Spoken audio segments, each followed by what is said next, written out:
pick two things you love, stick them in a blender, metaphorically. I just realized how that sounded. Today on Time We Discuss, I have Alex Beaumont with me. Alex, thanks for joining me today. Hi, nice to meet you. Thanks for having me. Absolutely. So, Alex, you are a fantasy and folklore author. I understand you have a couple of books under your belt. So, I'd love to start with that. Specifically, how did you get started writing as an author? Well, this is pretty cliched. I think every author sort of says this at some point, like it's always a love. I did it as a child, blah blah blah. So there's a bit of that. So I'm just gonna get the cliched bit right out the way straight off. But yeah, so I liked writing as a child, fan fiction. I think everyone is sort of like quite again a common thing that like fantasy authors dabble in fan fiction, usually Lord of the Rings. Gosh, cliched again. So yeah, that's like sort of way back when origins of some writing. But then I did a degree in creative writing and English literature as well. And I think that's when I started to diversify a bit from like the very stereotypical stuff and went a bit into like gothic and the esoteric, which again quite popular things, but sort of became a bit like diversified, I guess, at that point. And there's quite a lot of sort of folklore that builds into some of the gothic fiction, and I think that's where I really sort of found that passion for writing something that was a bit sort of inspired by nature, as a lot of gothic fiction is, and sort of bringing in that like folklore, folk horror type elements in that. So yeah, that was a very potted history of about 20 years of writing. I love that. So, you talked about your degree in creative writing. How has that helped you formulate your characters, your plot, your books? Has that had a huge impact? Was that a little bit of a refinement? Have you learned the rules so you can break them? Let's talk about that a little bit. I think I did learn some of the rules so you could break them, but I think the weird thing that people never really tell you about writing a book, like a full length book, is nothing really trains you for doing that other than doing it. So a lot in my degree, it was writing 3,000 words, kind of short stories, which teaches you a lot about characterization and sort of show, not tell, which is this thing that we always talk about making sure you're using like imagery and making it feel like the reader is immersed in the world rather than just doing Bob did this, Bob did that. And so that's a lot more. So it teaches you the basic skills, but there's nothing quite like sitting down and trying to bash out an 80,000 word novel that doing a degree prepares you for, really, in terms of the project management that kind of goes with that, if I'm honest. You just kind of touched on this. I'm very curious. So, when you first started answering the question, I immediately had this thought. I was speaking with someone several weeks ago at this point, and we were talking about the different things that people learn in school and the things that they don't learn and the things they should learn. And I remember bringing up to this person was, taxes. We should all learn how to do our taxes in school, but we never, at least from my experience, we don't. So, when you went for your creative writing degree, did they in fact teach you the business part of that at all? Did they talk to you about, finding a publisher, finding an editor, or was that no, it's strictly focused on the writing part of it? Yes, I did a module about marketing and agents and how to get your novel published. Do I remember any of that? Heck no. Like, at that time, I think me and like probably everyone else that I was writing with were very much in that space of, woo, we're going to be novelists. Yeah, isn't that great? Without even really thinking about what that actually meant in real terms. Okay, so let's talk about that. How did you go? Because you have, I think you said you have two books published. Is that correct? So I've got one book published, and I've got one coming out on the 13th of August, both Oh, through American publisher called Bridget Escape Press. okay. So let's talk about that first book then. So how did you go from having all that euphoria, I'm going to be a great author, to actually stepping through the door and actually starting the business process of it, the getting the editor, the publisher, the stuff like that? How did that unfold for you? It took about 10 years actually after my degree to actually get to doing it. In a weird sort of way, COVID lockdown really helped me because suddenly you couldn't go out. And so I thought, well, now I will write a book. And it started off as a bit of a hobby. And I did about an hour a day. And then I thought, oh, I'm quite enjoying this. So then, like, a few months later, I'd finished a first draft because that was all I did for a couple of months, it seems. And then spent a bunch of time editing it. And I was like, well, I've now got one. So let's just try it and like put it out there in the world and see what happens. So I did this thing called Twitter, or X as it now is, pitch events, and sort of just pitched and sort of learned how to pitch and things like that. And then a publisher liked it, and then I thought, well, cool. Probably won't get published, but I'll send them it, so why not? And then it got published, and then I was a bit like, well, who knew? Guess I'll write something else then. And then that picked up a publisher as well, and then I was like, well, okay, here we go, I guess. That's really, really cool. It's such a short and sweet kind of story, so to speak. Yeah, and like really surreal. So what was working with the publisher actually like? So from the time, they approved the manuscript, they said, yes, this is, we will do this. Did it take a lot of time after that? Was it, 6 months and then it was, for sale, a year for sale? What was that timeline like for you? It's about a year. So when my first book, Testament of the Stars, was published, that was through a publisher called Gert Dog Press first time round. And yeah, it goes through a sort of full editing cycle and then a copy edit, and then there's sort of a bit of a lead in time whilst the marketing happens and it comes out in the world and things like that. Because it was a small press, they sort of move a bit faster than trad presses sometimes do. So yeah, it was surprisingly fast in some ways, because from what I understand from trad press, like sometimes it can be 2 years from editing to publication. This was a bit quicker, but still had some time in front of it. Then sort of sadly that publisher closed, and then Bridget, my second publisher, picked up the first book as well, and then we just went through a bit of a reskinning and things like that. So second time round with Testament, it was a lot quicker. Let's talk about promotion. How does that work, or how did that work for your first book? Is there any differences you're expecting for your second book? Is a publisher doing a lot of promotion? Do you have to do a lot of promotion? What does that look like for you? Or what has that looked like for you? Yeah, you have to do a lot of promotion. I think that is something that they don't really tell you when you first start out. You kind of learn as you go along. Yes, publishers will do some promotion for you. Currently, my publisher employs a publicist who does a lot of sourcing different interview opportunities and things like that, which is really helpful for, especially when you're not a full-time author. So that really helps. But then you can't just rely on that. You also have to be out there on social media, finding your own opportunities and that kind of thing if you really want it to succeed. And it's sort of a give as good as you get type thing, because the more you do, I'm not sure that's not even the right phrase, but the details. The more you do, the more you get out of it, is what I'm trying to say. You talked before about being working full time and then also writing as well. Yeah. How do you find the time to balance all of that and have that creative energy after a full day's work? Or do you save it for the weekends or your days off, I guess? How does that all come together without you getting burnt out? With difficulty, I think, is the really honest answer. I went sort of during lockdown, COVID lockdown, I would finish work in the evening, and then I would say, well, before I make dinner, I'll do an hour of writing, and that seemed to work quite well. Now it's back to something resembling normality. It's a lot harder to fit it in, so I try and have a half day off a week where I've compressed my work hours basically. So I do my 5 days in 4.5, and then I have half a day where in theory that's for writing. It doesn't always work that way, but in theory that's for writing. How about when it comes to getting your your creative juices flowing? So I talked to another author, Holly. She wrote I believe it was a fictionalized book based on a factual event. And then I spoke with another author, Aaron, his video actually just went live very recently.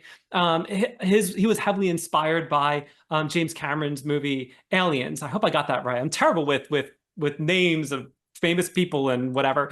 But it was the movie Aliens. He has a lot of inspiration from that and movies from his childhood, just film in general. So what about you? Where do you get your inspiration from? Is it from friends and family? Is it from film? Is it from music, other authors? How does creativity find its way to you? I always write to music, usually symphonic metal as it happens, because that's pretty good for fantasy. So you're thinking your Night Wishes, You're Within Temptation, that kind of thing. That really helps me. in terms of where the ideas come from, I always talk about sort of like conflating two things and then sort of mashing them together into an idea. So my first book, Testament of the Stars, is taking sort of Tudor folklore belief in sort of birth stars and that sort of thing, because they believed that your fate would be set by the constellation that you were born under. So I sort of took that and I turned it into a religious system where I then and transported it into its own world. But it was kind of that mashup of two different concepts. And then, yeah, that kind of then got me going. And then I just listened to heavy metal and root for some months. Okay. It's quite simple when I put it like that, but I'm not sure it felt like that at the time. All you have to do is this. Yeah, I wish it was that simple. There's a whole load of planning and research that I've not even talked about that forms part of that process as well. So let's linger on this for a little bit then. So how about your typical day? What does that look like when you're actually in the writing process? So maybe you have an idea you're trying to hash out, or maybe even you've already started writing your book, or maybe you're outlining the book before you even get going. What's the typical process like for you when it comes to actual writing? In that like designated time that I find for it, whether that is the hour after work that I've talked about or the half day that I now in theory have for writing, I usually will write the first chapter of something with the rough idea that I've had, where I'm like, right, this is the character, this is the rough sort of story that I'm starting to tell in the kind of folklore or fantasy bit that I'm going for. Then after I've done the first chapter, I'm like, okay, does this have legs? Do I like it? Does the character ring true? Do I feel like there's a story here? And then I usually go back and then I do all the planning and I'm like, okay, right, this is now the story I'm going to tell. And I tend to use something called the Fichtean curve, which is kind of about the ramping up of tension, and you have sort of specific tension points and then you reach this like crisis point where everything goes, it's bad now and this is how you're going to resolve the story, and then it kind of smooths out into a nice resolution there.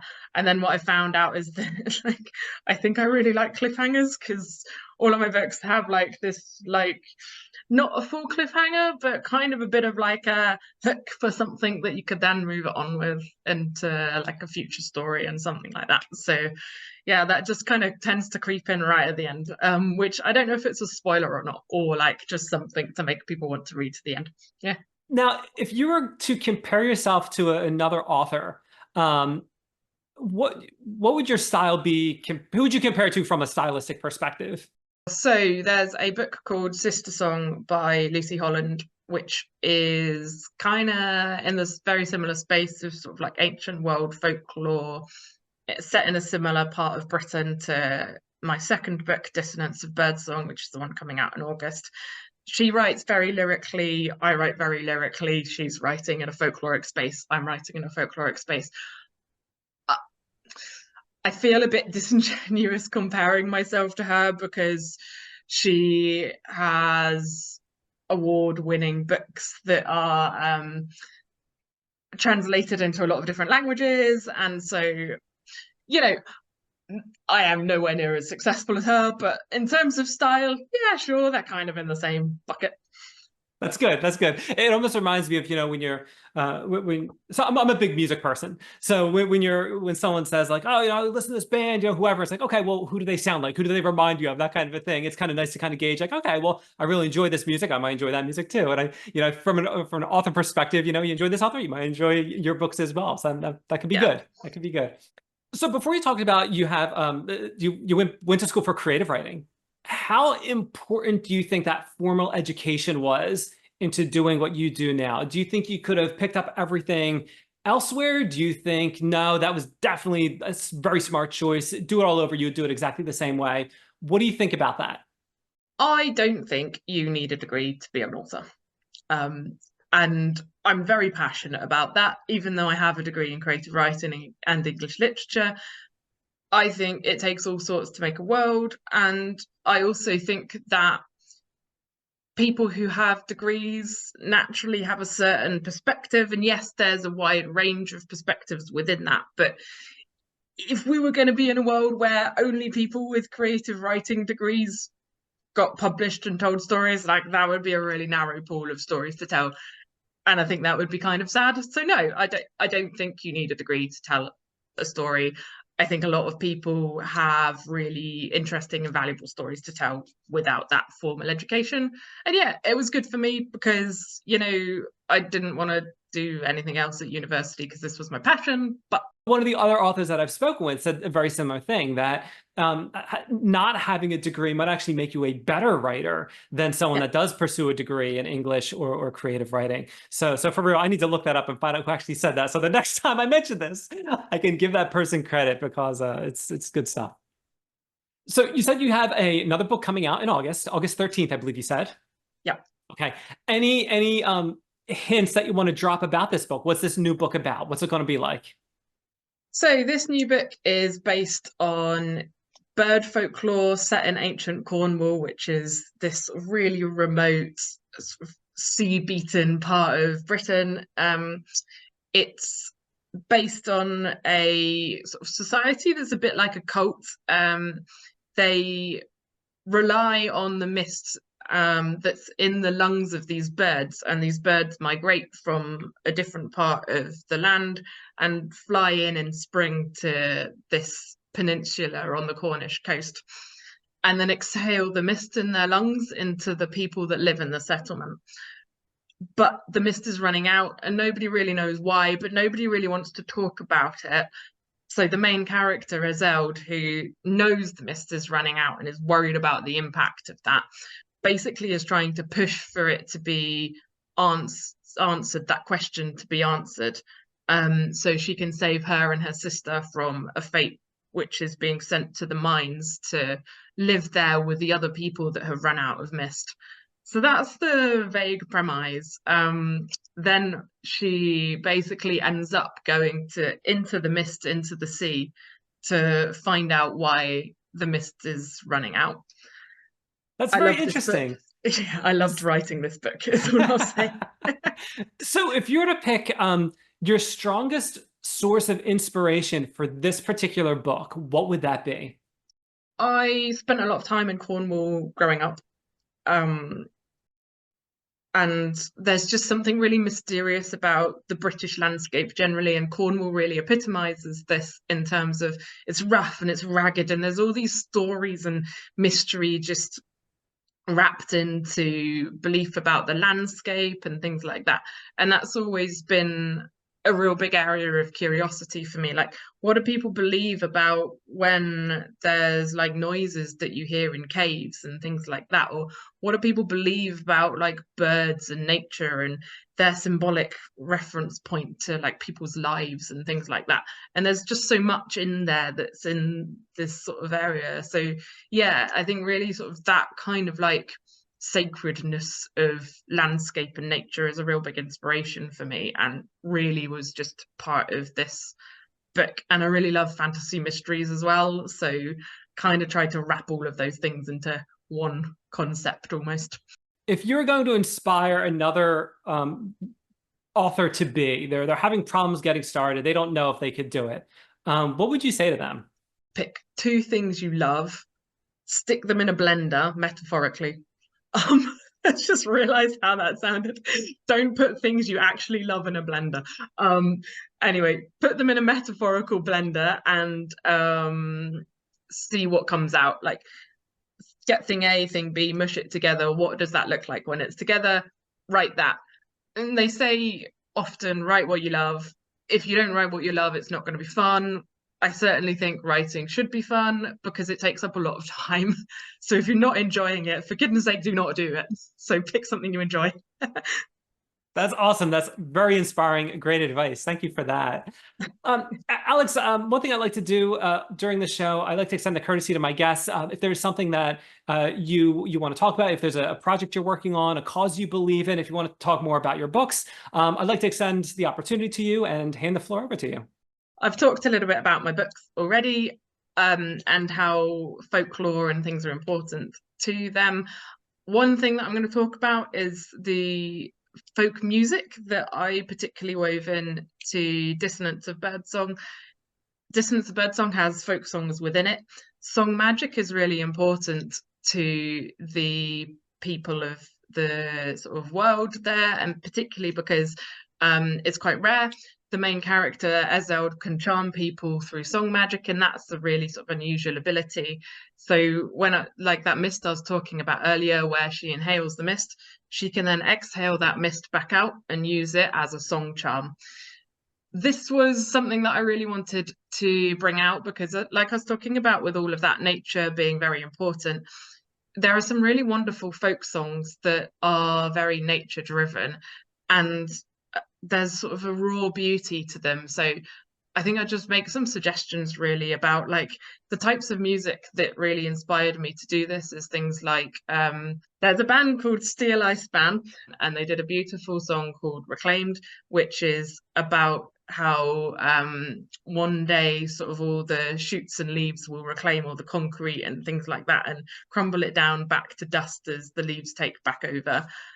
Things like that, where you've got this really like beautiful juxtaposition of like modern world and progression combined with nature and things like that, was really what I kind of wanted to bring out in this book. So I think really what I'm just talking about here is, if you're writing and if you're reading, really sort of finding some music that brings that passion out, because I think for me that's where the passion of the world of dissonance of birdsong really comes to life, is through the music and that sort of spiritual tradition that goes with music that really brings it to life for me.